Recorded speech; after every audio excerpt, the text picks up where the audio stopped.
straight into the picks and bans for Game 4. And remember, if SKT win this, they are in the final versus Team Liquid tomorrow. If G2 win, they push us to Silver Scrapes and Game 5. We are already into picks and bans. Jarvan and Galio off the table for G2. Jason Akali taken away as a possible first pick on the side of SKT for G2. Yeah, so listening to the analysts, they were talking a lot about how scaling compositions haven't been working. I do think that G2 is trying to play to the fact that SKT has been often playing slow. That is kind of their MO, so they are trying to get advantages through scaling, but I don't think they need to do it in such an extreme manner. We saw in last game, Kai'Sa, Azir, Vladimir, you don't need scaling in every single lane. I want to see them stick with a similar strategy, but give a playmaker to Caps, put him on something where he can be roaming. Yes. That is very much how they were winning against SKT in group stage, and you need to give him the ability to be proactive on the map. Rise first pick, Raz. That'll do it for him, and I would love to see that on Caps just because Rise in the central point of the map, if he's alongside Jankos, who's been a little bit struggling. I mean, he's getting bullied, pushed on Raptors and Krugs, essentially have him empowered off of he's not going to be able to get Rek'Sai, but Olaf would be a wonderful pick of him. But how worried are we then? Of course, G2 knew this was coming because they left it open after the destruction in Game 3. Is it something that can be neutralized, the Rek'Sai, or do you think this is just another clean game? No, I think it can certainly be neutralized. You know, it's going to be about Jankos being able to actually track him. I do think if they draft some stronger lanes, it gives some more points of power for Jankos to play around. Yes. It's extremely hard, I think, to match an early game jungler like Rek'Sai when you're given 3 losing lanes. And that was an impossible situation that Jankos was put in game number 3. And now that you have something like Braum and Varus, this is already a point of power that you can be playing around on the map. If Jankos is able to grab an early game jungler that can match some of that power for Rek'Sai, regardless of what SKT drafts for their bottom lane, you can look to play 3v3 around bot side, which can give you dragon control and a way into the enemy jungle. And so this is what I love about the fact that G2 have held off their jungle pick into second phase. Because just based off the stronger lanes that you are referencing here, and if G2 get a good idea that they can put the Rise into the mid lane matchup, or just really track where the Sylas is going, then Jankos can go through anything. Like, one of the greatest picks into the Rek'Sai is also the Skarner, so if it comes to a point where he can just level 6 farm, then that's the best way to go.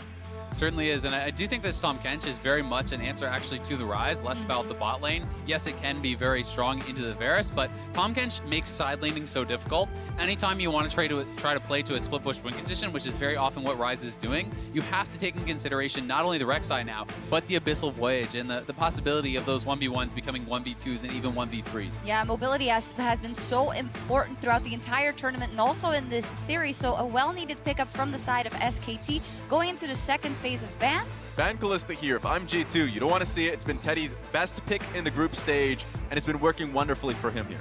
I do think on the other side of things, though, if SKT were to go for something like a Kalista, it's not paired alongside an aggressive support. So I think that's something that G2 could try to work around. If you are playing Braum Varus into the Kalista plus Tahm Kench, that is much more of a defensive style, right? Yes. Kalista normally most successful when paired with things like the Galio or alongside a Thresh. So I think it's totally reasonable for them to leave it up, and likely going to be a more defensive option here. I think something like the Ashe would make sense.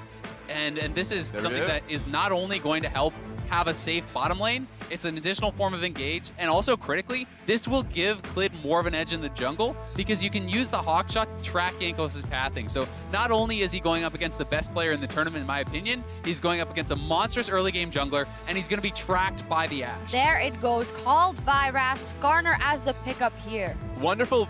The one thing that I really need to see here, because whenever you're going up against an Ashe, when Ashe starts coming up around in the meta, once again, talking about the Hawk Shots coming through as the Gnar is going to be locked in, it's more so, it's so difficult if SKT have a winning top side of the map to ever farm top side, because that means that, like, you know, Tahm Kench, post 6, can find your way up top side along with the Rek'Sai. I want to see what we get in the early game from SKT. Gnar spelled the demise of IG yesterday in the Shy's hands, also in a Game 4. What do we make of it here? I mean, I think it's a pretty reasonable safe line pick when you're looking at things like Nico as well as the Kennen already taken off the table. Those are two of the most standard safe blind picks, so he is going to be able to grab this here. Going into Victor, I think is a relatively safe pick, but we'll see if Khan can take over because he did have counter pick and that should be his advantage. Picks have come out now. We see the entire composition. Raz, what is your gut feeling as to how this game is going to go? I love SKT's 2v2 through mid. Now, I know that coming into this, you look towards Rise and say that could be an easy gank through mid lane, but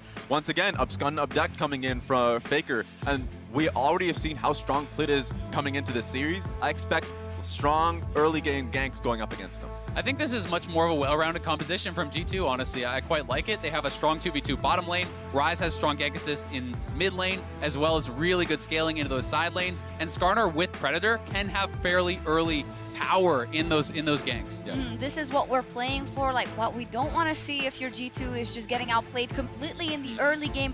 Once again, I think both coaches can be happy with what they get on the Rift here with. Yep, going to come down to how well I think they can control and contain Clid.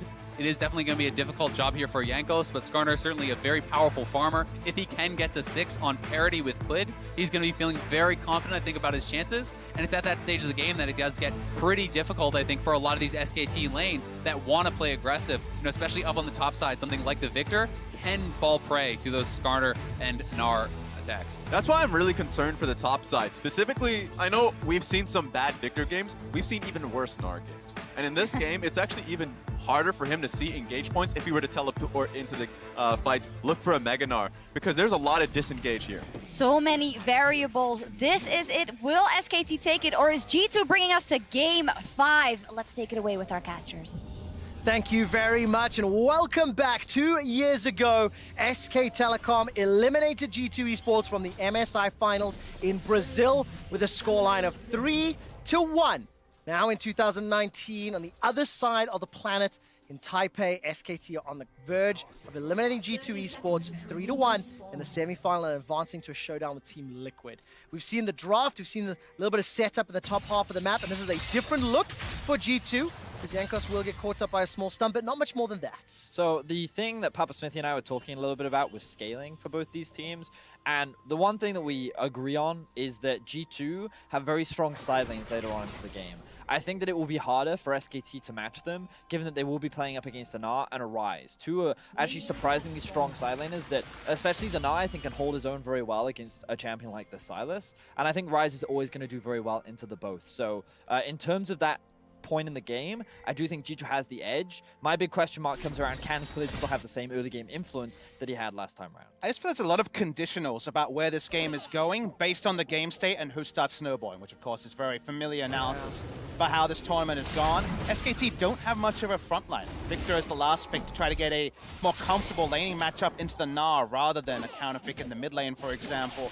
Does mean that I think they default into 4-1 a lot, but to me it's much more about the utility of Ashe and Tahm Kench together and how much they can do post-6. Yeah, I completely agree, and already in this early game, this Ashe Tahm Kench has gained priority in the lane because they did not give a pull to their jungler. You can see Clid actually starting on his red, going up towards Krugs, very standard on her Rek'Sai because of how quickly she can clear that camp out, and then likely she'll move in towards the Scuttle Crab, which Jankos is immediately trying to answer already. All right, Jankos making his way up. He's playing the Skarner, which we saw Smithy's play yesterday. And of course, Wonder playing the Gnar, which we saw out of the Shy. I wonder if any of those scrim partners has anything to do with that. It's the first time we've seen Jankos on that Skarner all year long, and he will get some time on that Scuttle Crab alone as Teddy Amata push into the tower. Faker just around the corner, putting some doubt into Caps' mind. The deep vision that we had the observers highlight shows you why Teddy and Mato were able to push out at level 1. We've criticized a lot of Tahm Kench lanes for losing the lane, losing a flash at level 1. Varus Tahm Kench, for example, has had that happen multiple times. But because Jankos has been tracked so extensively, they've had lane control on the bot side, pathing is predictable, and Clid is around to make something happen. Oh, I hate that sentence, Papa Smithy. Clid is around every single time he steps forward in games 1, 3, and now he seems to find a way an advantage. This time the ward, though, from G2 Esports will give Cap some additional information, and he doesn't overstep. He actually pathed forwards and backwards and waited to see if he could read anything in Caps' movement, and then just said, okay, I'm just going to push the wave and come through very obviously. So, of course, the alpha move will get him the bot side stuff. So while Clid has been trying to set up for an early game gank, Jankos has been prioritizing on farming his jungle. He's managed to clear out a multitude of camps right now, and he's hanging around the top side of the map where Khan currently has no vision. Wonder is posturing aggressively, which should give some indication that a jungler may be near, and here they go. All right, watch the Narbot. Boomerang Blade comes out. Narbot starting to charge. That's a flash already. Jankos will be happy with that, and a low investment for G2. Notice how Khan flashes the E, because he knows that if he flashes after that E has landed, then it means that Jankos can immediately follow up with a stun and set it for a potential follow-up from Wonder. So good awareness there from Khan.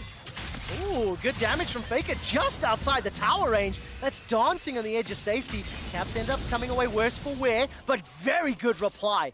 Rune Prison into the Q and E combo, and they end up about even, but Faker's kit has sustain, Caps does not. And the dancing moves only make it an even trade, doesn't make an overwhelming winning trade from Faker. If he had stood to attention for all that damage, would have taken a lot more punishment.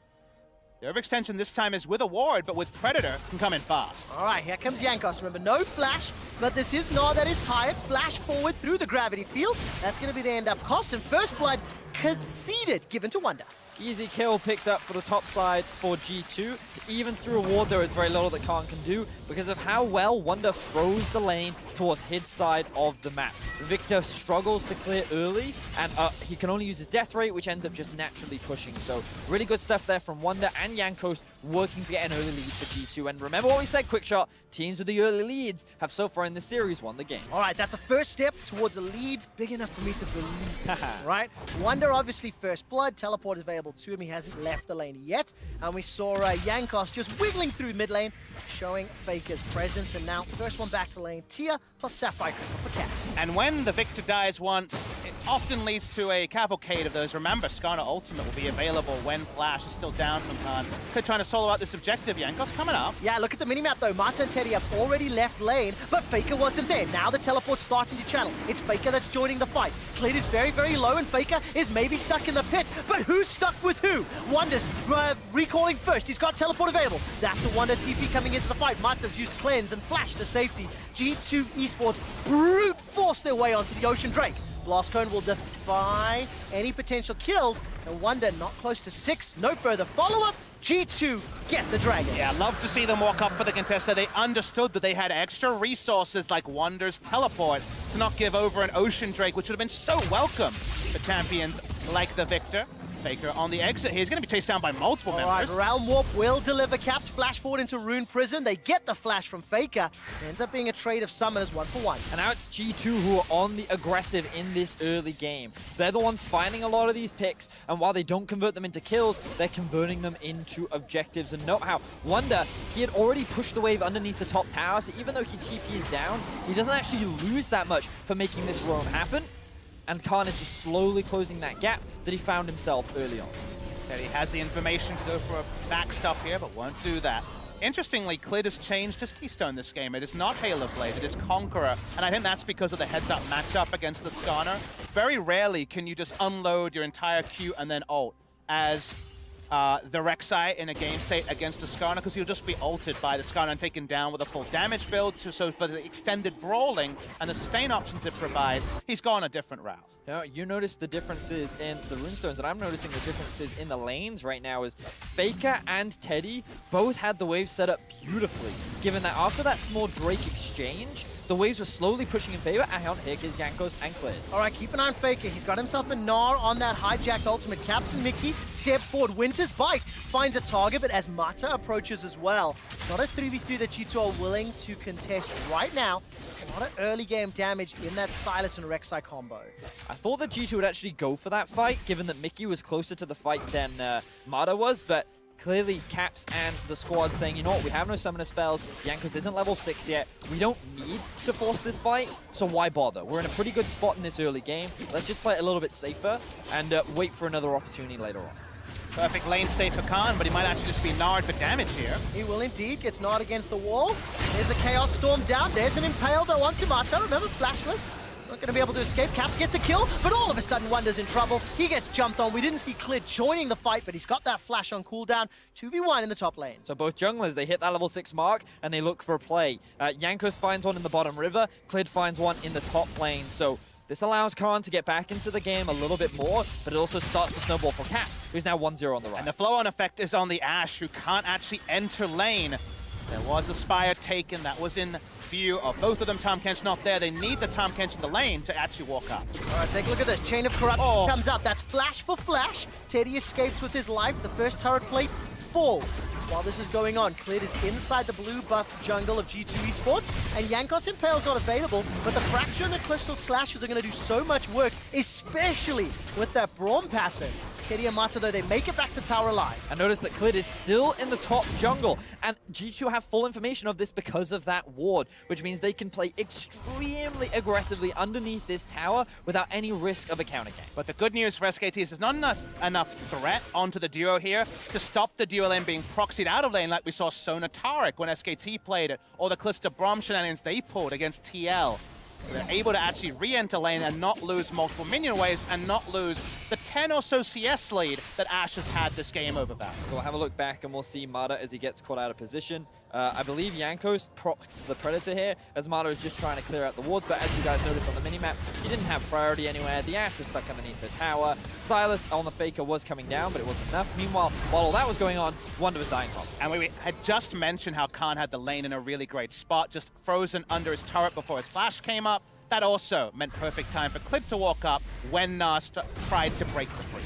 And even though Wonder found himself with the first blood, there's actually only a 100 gold difference between the two top laners now. And the gold is actually very even between the two teams as they look for a play onto Perk. Enchanted Crystal Arrow comes down. Clid is delivered with Mata into the bottom lane. No flash for Perks. Chain of Corruption's on cooldown as well. And with the Devour, as well as the Void Rush, it's easy. That was such a beautiful setup. Yeah, lovely set-piece play. Long distance from downtown Ash ultimate on the exact recall spot. It's going to be a pause, but from downtown nature there, that was awesome to watch. Yeah, really well set up from the side of SKT. As you rightly said, a really good arrow into a Tahm Kench flank. Everything seemed to come together for SKT to set up that play and find a beautiful pick onto Perks. And this will, again, continue to close the early game gold gap. And whereas so far throughout this series, the team that kind of started with the gold lead kind of ran away with it, it feels like SKT and G2 are matching each other in the early stages of play. By conventional logic, as you've mentioned, just off the top of my head, game 1, SKT had around a 6,000 gold advantage. Game 2, G2 had around a 4,000 gold advantage. In game 3, SKT significant as well. This is the closest that we've seen these teams match. But what I love about this particular setup is when you see that Abyssal Voyage from Tahm Kench, the Enchanted Crystal Arrow from Ash, and Clid being delivered, the point man from the previous wins in the series, that is such an exciting set for SKT to play with. And it's not just a solo lead, it's, as you say, the 1-2-3 of the downtown into the Abyssal Voyage. So it's not something that Clid is able to manufacture on his own. In fact, this has been Jankos who's been making the moves even before his ultimate was available. Every Predator so far has been a successful game. Yeah, it certainly has. And the question is, can he continue to find these picks? Because the bot lane of G2 is struggling right now. They fell at an early deficit, not because they made any real mistakes, but because that dragon fight was so extended, they ended up getting delayed and the wave got set up in an unfavorable situation. So here we see the arrow. The pings come out actually in darkness. They just have a rough idea of where he is, and they set up the play. And at this point, they're like, oh, he's fine. Mickey can finish clearing out this ward. But then here comes the Tahm Kench ultimate to set everything up. What is it about Korean Ash players on the international stage? No one will forget. Prey's heroics in the 2016 World Championship, those semifinals, will never be forgotten. Shout out to Prey, who of course retired over the course of the last LCK split. But Teddy doing him proud. Nice move by SKT. Unbelievable. And let's see what it'll turn into. Obviously, we do still have the technical pause. We'll give you guys an update as soon as I hear a little bit more information. But just to put some numbers to it, as I mentioned, 5,000 difference in game 1, 4,000 game 2, 5,000 game 3. We're now at 220 gold difference at around 10-ish minutes in game. So we'll keep a closer eye on that. But what I do like is it's a different style of team composition, really on both sides of the Rift. And it'll come down to execution of whether or not either of these teams can get ahead and then start to play those side lanes as you've already mentioned. Well, that's the thing. You say it's a little different, but then I would challenge that with this feels very much more like the most G2 that we've seen so far throughout this series, where you have very obvious 1-3-1 comp. Jankos is the primary early game playmaker, and the whole goal is to get these two solo laners to a point where they can be uncontested towards the side lane. Meanwhile, for SKT, it's very much, again, relying on Clid to find them an early advantage and then kind of look for picks and then control the map. And so far, it feels like both teams are kind of working towards their win conditions, which is why we have such an even game. Definitely 1-3-1 identity at the core for SKT as well, but what I see is the Victor's ability to transfer any sort of advantage to a team fight pales in comparison to a team fight starter like the Gnar. So I feel like there'll be many more conditional moves in the late game as SKT try to work things out, especially when Victor's flash is down. Whereas I agree that G2 have more flexibility in how they set up their 1-3-1. I'm always just a little bit pessimistic when I see a Gnar. Because Gnar at maximum potential that hits 50-60% rage, teleports in, gets the conversion, after 1 or 2 autos, it looks beautiful. But then if that Gnar is a little bit tired and cannot use the Mega Gnar in any of the CC, I know that these, like Wonder especially, should be able to do it, but that high variance in a team that already has high variance is a little nerve-wracking in what could be the deciding game. The Gnar player that always comes to mind in Europe is Vizicachi. He was the guy that always made those amazing Gnar ultimates that could swing a game like instantly. In particular, that one against TSM at Rift Rivals. Like, he was a guy that was a sole part of helping that team come through, and that kind of talks about that potential, right? That ultimate can be used to turn a losing fight into a winning one if it just hits the right point. And you imagine, pair that up with a Rise and a corrupting ultimate. From Corrupting Ultimate, whatever the ultimate is called. Chain of Corruption. Chain of Corruption, I was close. Like, there's a lot of crowd control there that can just mitigate all of the options from the side of SKT. And what might allay your fears a little bit is if you give kind of a fixed budget, let's say 4,000, 5,000 gold to Gnar and to Victor, I would rely on the Gnar to run down the Victor much more than conventional logic. If you're ahead on Victor, yes, you can explode a mini Gnar. But if you think about how many matchups we had in the past, like Gnar versus Hecarim, Gnar versus Sylas could be the side lane matchup here, the chase potential is so huge that from a war of attrition, I'd take Gnar more often than not. So here we just see the picks playing out once again as both teams traded kill for kill. But it's interesting that you mention that, because the thing that I always think about when I think of Victor is how well he actually scales with cooldown reduction. And his Q actually gets onto like a 3-second cooldown towards the late game once you're like at 3 items, which means that the spammability of that gives you so much extra mobility that I think that around, as you said, a mini Gnar, it can actually be very valuable. But you know what's on a very short cooldown? Frozen Mallet. That's true. That's also very That's true. the fun kind of duality of those two things there is that,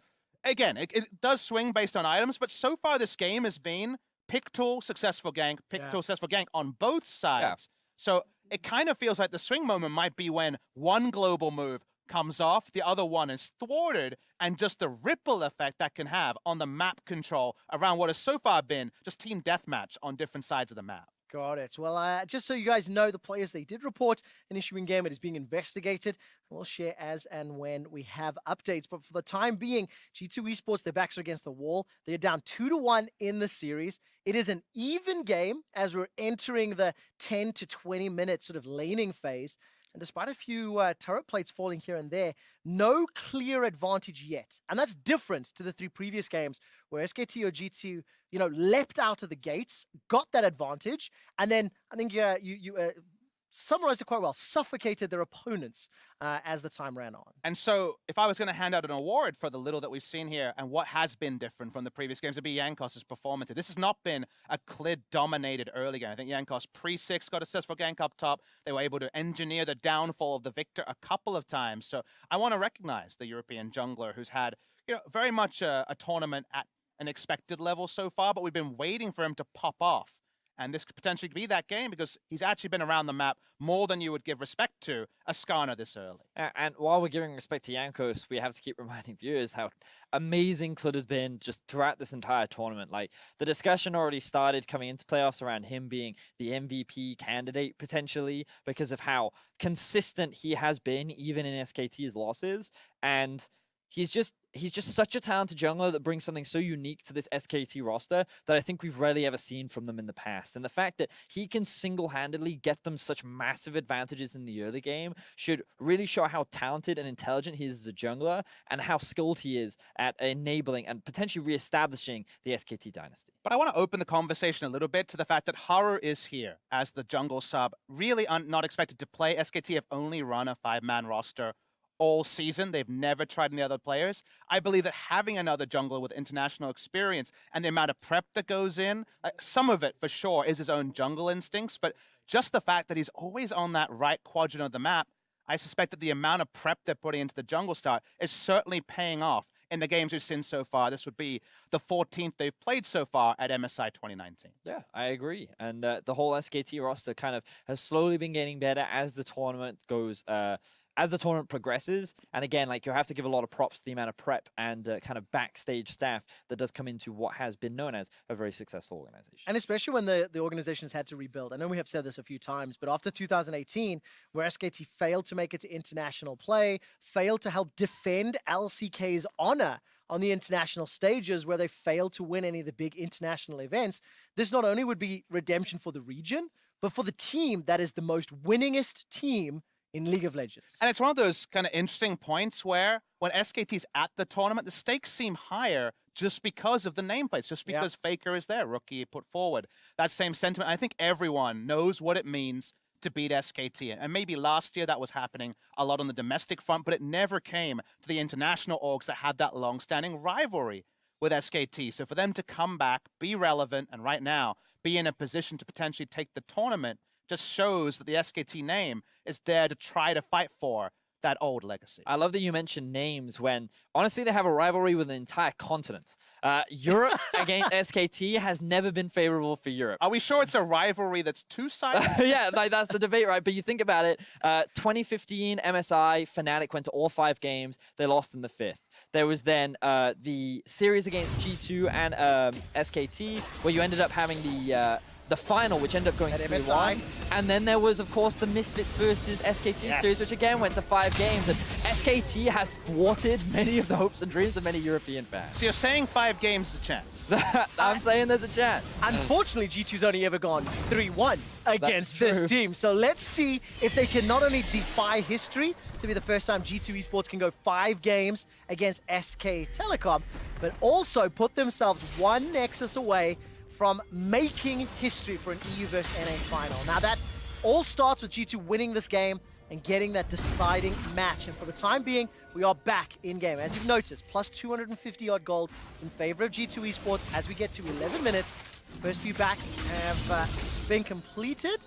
And you can see Mickey and Yankos starting to put some pressure on this bottom lane. I think we're about 3-ish. No, the Dragon is alive, correction. And it is just pushing Teddy away.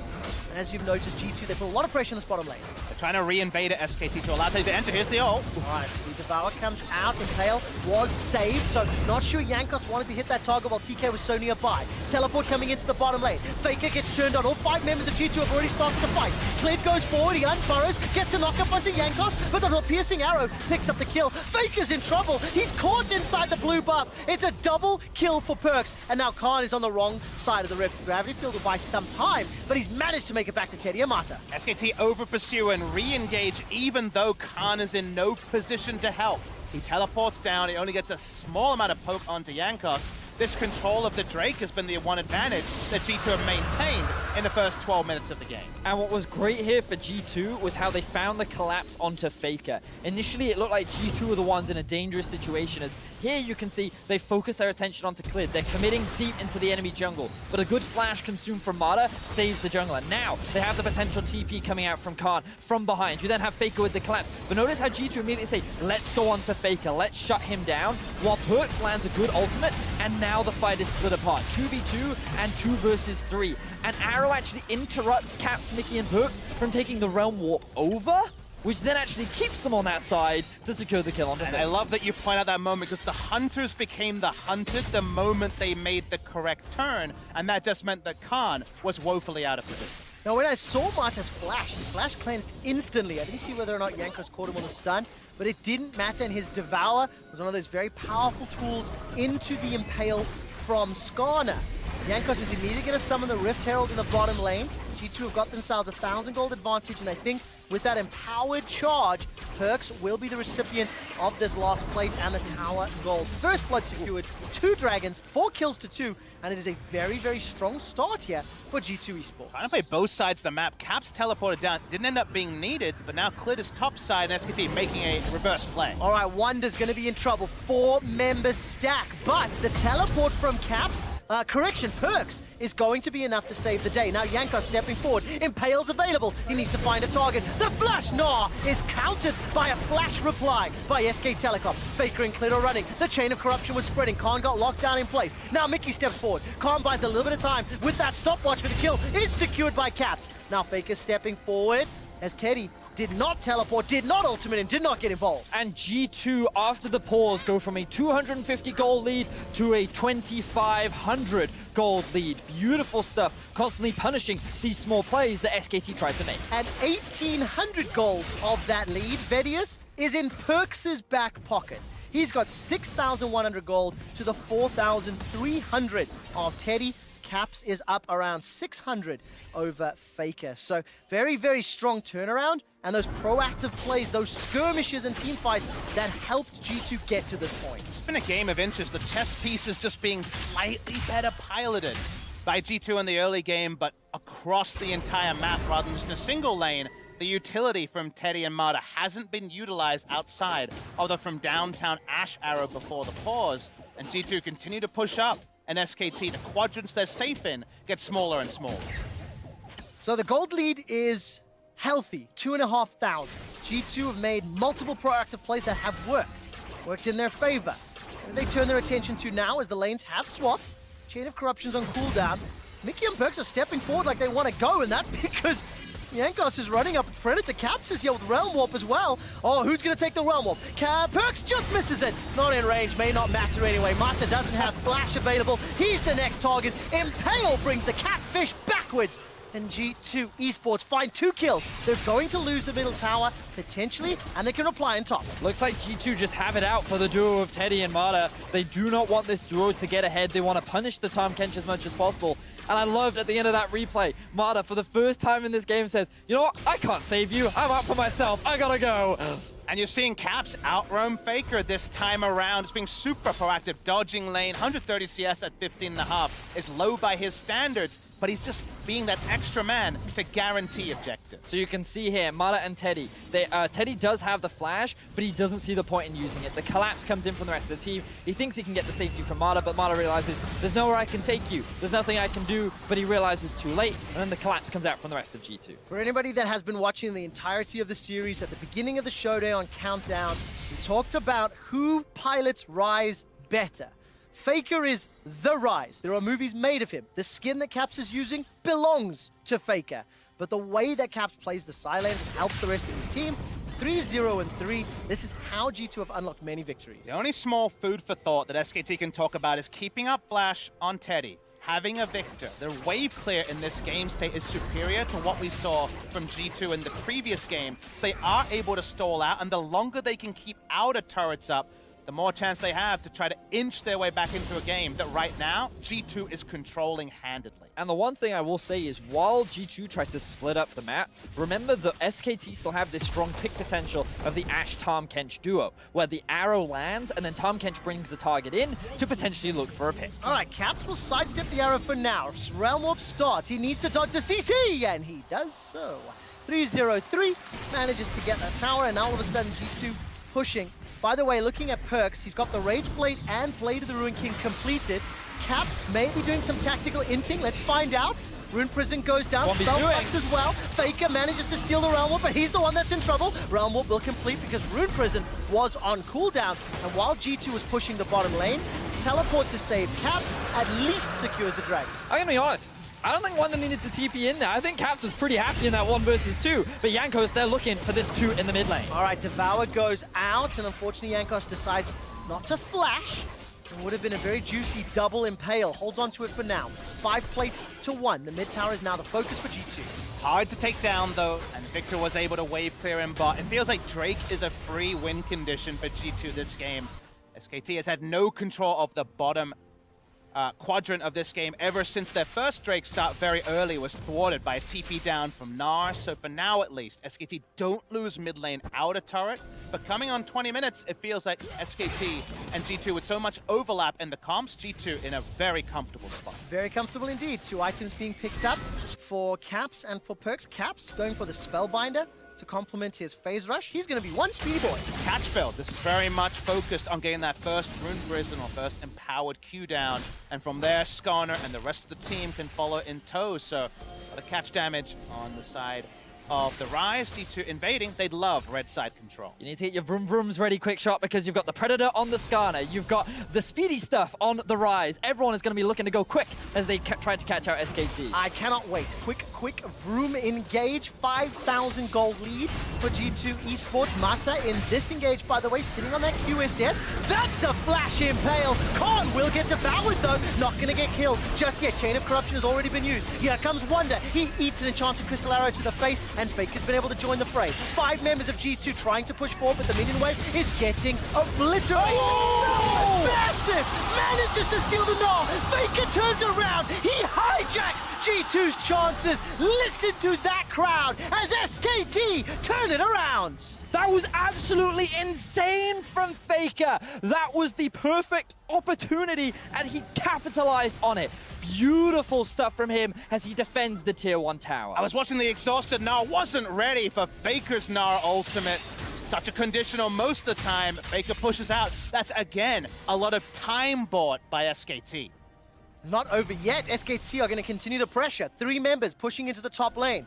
SKT do not have any towers yet, but this should be unlocked. And Faker wasn't able to get the one in the mid lane. Yes, that's a few kills on the board. SKT are still down 3,500 gold. But my word, that makes you a little nervous if you're an EU fan. Beautiful, beautiful play from Faker. Faker, playmaker. That song, that tune, that rhyme was written for him because of the number of things that he has done just like this. And we can see the siege is being set up by G2. They have top lane pushed in, they have bot lane pushed in.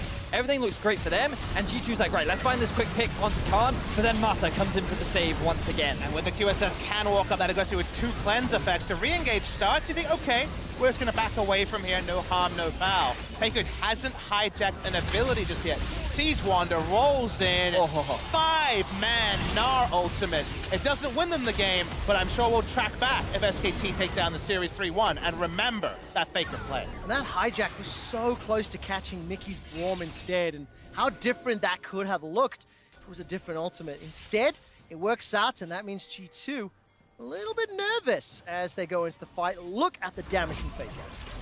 Potential of Sylas, always something to note. G2 once again Staunted, they desperately want this mid lane out of tower, and they might catch Khan. All right, Khan is being run down. Impale will bring him backwards, but at what cost? Mickey's Chain of Corruption, or Glacial Fissure rather, goes down. There's at least 1 for 1. Bleed goes down as Perks is obliterated. That's a stolen Impale. Faker pulls one backwards. That's Caps down. It's all a wonder. Mickey's running for his life. Gets a tongue lashing, and that's slowed down. No Devour comes up yet, but the Abyssal Voyage will deliver on the backside. Faker decides to re-engage. Now Jankos trying to push forward using those crystal slashes. Manages to get at least a little bit of a stun, but it won't be enough. Wonder's about to gnaw out, but I don't know if he wants to fight. Can hop over the wall. Flash is available as well. G2 are losing fights! And it's Faker that is determining the outcome of it every single time. This time he hijacks the Skarner ultimate to drag Caps underneath the tower and secure the kill onto the biggest damage dealer that G2 has right now. Beautiful stuff from SKT as they claw their way back into this game. During draft, Faker looked at his PC and said, I feel a disturbance in the force. People are saying Klid is the best player on the team. And he's trying to shut that theory down. And it started off here, if you notice, with a 2-for-1. They had already killed the Victor off screen, and then it's a 1-for-1. Klid goes down, so 2-for-1 overall. But notice what happens when the Skarner ult kills Rise. They're out of damage. You see some of your worries quick shot, and that Wonder has no role in the rest of the fight. They're just chasing down for whatever free kills they can get. Yeah, you said it, Papa Smithy, and the interrupt comes out on the Tahm Kench ultimate, but it doesn't matter. Trying to escape from an Ashe and a Sylas with these rotations, there's very little that they can do. But again, G2 trying to siege onto this mid-tier 1. All right, it's a 3,000 gold lead for G2 still, but it does not feel like it matters. The Mountain Drake is being started. SKT have felt the priority from G2. Mountain Drake should go down. The Ashe Arrow will tag out Mickey. Mickey's going to get in trouble. No, and just to use the stopwatch for now. Caps is going to be able to help out Jankos to secure the Dragon. Now they're backing away. Mickey's gone down. 4v5 at best. Realm Warp starts to channel. Not going to get interrupted. G2 get the Baron for Mickey's life, but SK Telecom are on the hunt for blood. And you just see that Wonder gets the transformation that time, but it's so hard to set up Realm Warp, outplays, and also a Nara bar in the perfect spot. SKT, despite winning so many skirmishes in a row, still don't have one turret at the 23-minute mark. And G2, they're holding on to their 3,000 gold lead, but you can see that SKT refuse to go down without a fight. They are matching G2 in the early game. They brought the kill difference to 9-8. And now we need to see these QSSs start coming out from both these teams. The Skarner ultimate, the Varus ultimate, the Ashe ultimate, the potential steals from the Sylas mean that QSS is going to be a very important item in this game. And when the standing gold goes down on this turret lead, if it ever is closed right now 2-0, we're basically at an even gold game as well, Quick Shot. So this one team fight, this really huge late game fight that decides it, I think we're set up for it. This is the closest game we've had this series. They have traded back and forth, and despite the metrics implying G2 are in the lead, there's a lot of power to SKT's comp. And the one thing that I do think is a benefit for G2, 4 Elemental Drakes under their belt. Mountain coming up means that Elder Dragon buff is going to be a juicy, juicy target. This Teleport TP is, being channeled. All of a sudden, the Devour and the Impale has already been used. The teleport completes. SK Telecom have got caught out. G2 did not hesitate the moment that summoner was used. Jankos escapes with his life for a few seconds. Faker unable to find the kill. Wonder arrives as well. The tower goes down. The kill onto Teddy. And G2, do they fancy themselves Baron? Big mistake from Teddy, teleporting onto an already almost dead turret as G2 walked up. They're certainly going to set up around it and see what they can get. Look at the Narbar. Wonder's still got Flash and his ultimate available. Clid is not here yet. He has been brought in with the Abyssal Voyage. This is going to be a problem. Baron's being melted, but Clid can't get in. This is close. Managed to secure it. Capsa picks it up. Faker is not done. He's got himself a Mega Gnar. Here comes Wonder.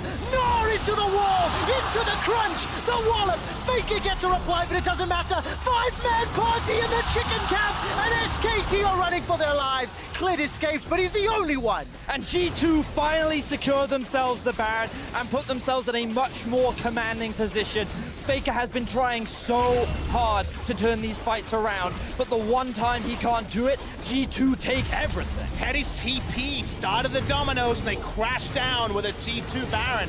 And now SKT have to go back to the early game. They have to play the waiting game again, but against Realm Warp, against Baron, and 3-lane push. It feels like a split-second decision cost so much. That was at the mid lane that led to this fight. And this is the first big Wonder ultimate that we get to see this game.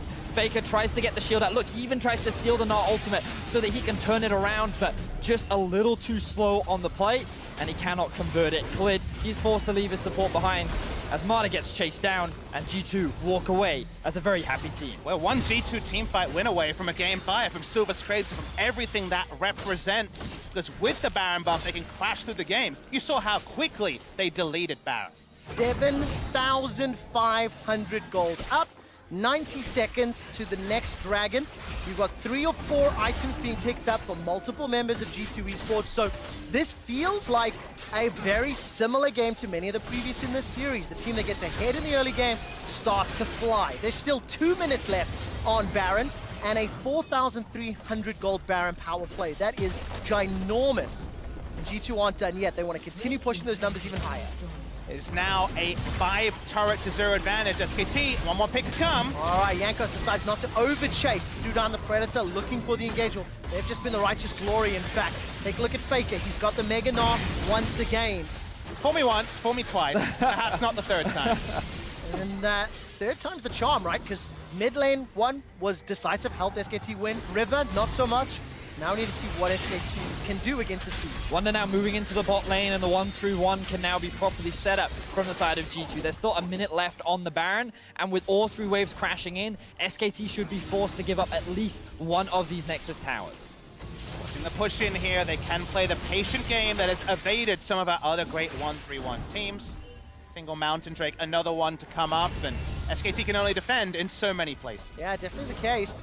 Mickey and Perks just waiting the wings. I wondered if they fancied like a Chain of Corruption engage, but 45 seconds on Baron.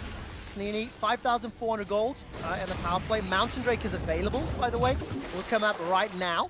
The Ash Arrow will catch out Yankos, but take a look at Caps. He almost blows up Khan. Now he goes golden thanks to the Hourglass. Devour will buy some time. Yankos steps forward. Chain of Corruption starts to spread. Here comes Faker. The Nars decent, but maybe not enough. Mickey joins the fray. He's going to step forward. All of a sudden, it's Mata that's down, but they've got perks. Somehow Clid manages to find him. Mickey's ultimate knocks up Faker in the air. It ends up being a 1-for-3 in favor of G2. G2 can still be happy off the back of this. There are only 2 members dead on the side of SKT, so they've all tried to hold the line. The wave clear from the Victor is still there. Teddy is up and alive as well. The Realm Warp in combat was big to it. Stop Teddy from having 3 autos onto multiple members, and G2 want to wreck the base. They absolutely do. Top lane inhibitor is down. The turret falls in the bottom lane. The inhibitor is a few seconds away. 20 seconds for Faker, 5 for Mata, and G2 Esports this time started back out. Clid is still burrowed and starting to chase forward, but gonna step away. G2 open up the base with the Baron, and they still got that mountain to fall back to if they fancy it. So SKT take a page out of the G2 book and they decide to attack one of the sides because they know that with 3 lanes pushing into their base, they're guaranteed to lose something. So let's just make the best out of a bad situation and let's try and get a shutdown onto Caps. Let's try and kill this Rise. Unfortunately for SKT, it doesn't go the way that they want. SKT really want to kill the Mountain Drake as fast as possible because they don't want Elder to spawn at 35 minutes. Actually having this Drake down and forcing another spawn stops there from being an overwhelming win condition, because right now getting out of the base and setting up around an Elder and a Baron, that's too much with how far behind they are. You're completely right, Papa Smithy. It's a good thing to spot as well, and now we see SKT as they try to get this collapse onto Perks. So the Tom Kench ultimate comes in with the Rise. The Ash Arrow actually collides with the Skarner rather than onto Caps. You can just see how much damage output Caps actually puts out in this fight. Immediately the double teleport comes out from both Perks and Wonder, and this is when the team fight really kicks off. But we were waiting for Faker to enter this fight. Remember, still has the Mega Gnar ult, gets a big one, and suddenly you see Ash free hitting that. Okay, this could actually be their undoing. Suddenly, Clid goes way further than expected into the back line, and suddenly Teddy gets no more autos off during the fight. That Realm Warp was absolutely insane from Caps. The awareness to be able to get out of that situation was very, very quick. But now G2, they have both side lanes pushing in. Their last tower is the mid one. Faker has stolen himself a chain of corruption. G2 have got a 10,000 gold lead and quickly scan the items. Adaptive Helm for Yankos, Witsend and Phantom Dancer for Wonder. Teddy sitting on the eye edge, Blade of the Ruin King and Hurricane, as well as the Adaptive Helm for Clid. Iceborne Gauntlet sitting for Khan. Those are the power items that these teams are working with, but SK Telecom need to be greater than the sum of their parts, as they are down 10k. They are down super minions, and Wonder is about to gnar out. He will transform shortly. Mickey uses his ultimate as Perks, goes low, gets caught out by the ECA, and here comes Faker. He steps forward. Perks buys some time with a stopwatch, but take a look at Clid. He gets impaled and pulled backwards. Buys some time with a stopwatch of his own. Super minions are inside the base, but not yet on the Nexus, and Wonder's Mega Gnar does not matter. Faker stole himself a Realm Warp, and now he's chasing G2 down. Yankos will get a stun onto Mata, and look at the base. Khan is trying to, no, Clid is trying to stop Wonder. As all of a sudden, Cap should get run down here. He gets the shield for a few seconds longer. Wonder has pushed the super minions into the base. This is just a fight in every single front. But it's SKT that managed to hold the line. They find a really big fight onto G2 and they take out Caps and Perks. That means that no Nexus turrets end up going down. They keep their mid inhibitor alive. And with the Baron up, they get an opportunity to reposition and potentially contest. The clear call would have been, we have to try something. Wonder is literally setting up for a 5-man Gnar ultimate, whether it was on the inhibitor turret or the inhibitor itself. There was a guaranteed engage there. That meant that Wonder was actually out of position for the entire fight and couldn't make any inroads. And now SKT, it's all in time. It never feels like SK Telecom are out of a game. They've managed to bring themselves into the Baron pit. Look at the minimap. Caps is alive in 7 seconds of TP. Wonder's pushing into the base. Yankos has got Flash available, has got Smite available. He's inside the pit. The Baron is low, but the Devourer is up. It's all of a sudden secured by SK Telecom. Wonder is onto the Nexus turrets with the help of Caps. Khan is here. The teleports are starting to be channeled. Wonder's about to gnar out. He needs to do something magical. Caps gets the shield. The Mega Gnar goes backwards, but it's not going to be enough to save his life. Clid uses the Void Rush. One Nexus turret falls, and SK Telecom are right back in it. They stand firm just in the single moment where they had to get through. The teleports, if they were cancelled, game will be over, and here's Caps. All right, he's forced to flash away. Khan's trying to run him down. If he can use those Qs onto minions and use the speed buff, it should work. But look at Clid. He's hunting as well in the borrowed form. Caps does have a lot of movement speed and a shield in his kit, but he's got to play this flawlessly. Clid's coming up. Void Rush. Look at the damage with the tower. That's at least one in reply. Clid donates it to Caps. Caps is able to escape. The Spellbinder plus Phase Rush plus tower. And all of a sudden, Caps is turning it back. It's actually pinging onto the Victor, excuse me, as they try to look for a play, but that was actually unbelievable from SKT. The split-second decision-making to use the Tahm Kench ultimate to come into the back of the Baron pit, and here you can see Marta with a crisp cleanse to then consume the jungler so that he cannot get into Smite Steal. Means that with the Baron going down, Faker can teleport back to base, and Clid can quickly join it. Very rarely at 35 minutes is Tahm Kench mechanics something that you point to, but actually, he got a lot done in that scenario. The overall chase doesn't get them a further kill. And we did see Clid go down, but SKT are living on a prayer, and that's a few prayers in a row already. Unbelievable. 35 seconds to the next Drake, then a further 5-ish minutes until the Elder Drake will spawn. That was the delay you talked about, Papa Smithy. That could have been the game-deciding buff for G2, and all of a sudden, that 6K gold lead at 33 minutes feels insignificant. It's not always intentional, but you could have just backed away and said, okay, what's the point of taking this Drake? Taking it there buys you some breathing room because you just can't defend everywhere, and this is far from defense. SKT finally taking turrets. Remember, they had 0 for the first 30 minutes. All right, Enchanted Crystal Arrow. This one is going to be targeting on a Caps. If he had started the teleport, that is what that was trying to dissuade. Caps and Wonder are pushing both lanes. The Empowered Recalls, though, is a tool that Faker and SKT choose not to use. Faker steps forward, Chain of Corruption starts to spread. Perks as well as Mickey trying to do what they can. They've dissuaded enough for now. Caps and Wonder, they're pushing in. This is going to be for the final fight. This is the G2 classic. They never go for conventional when trying to end the game. They're split pushing right now. Rise joins the top side. Here they go. All right, Abyssal Voyage will deliver Teddy to the back line, but Caps and Wonder are on the Nexus. They will not go quietly. The Nexus is being focused, but look at Faker. Nexus 1 or 2 more hits. Many more on top. Wonder forces game 5. That was the play that G2 needed to make to find the final victory. SKT looked so terrifying.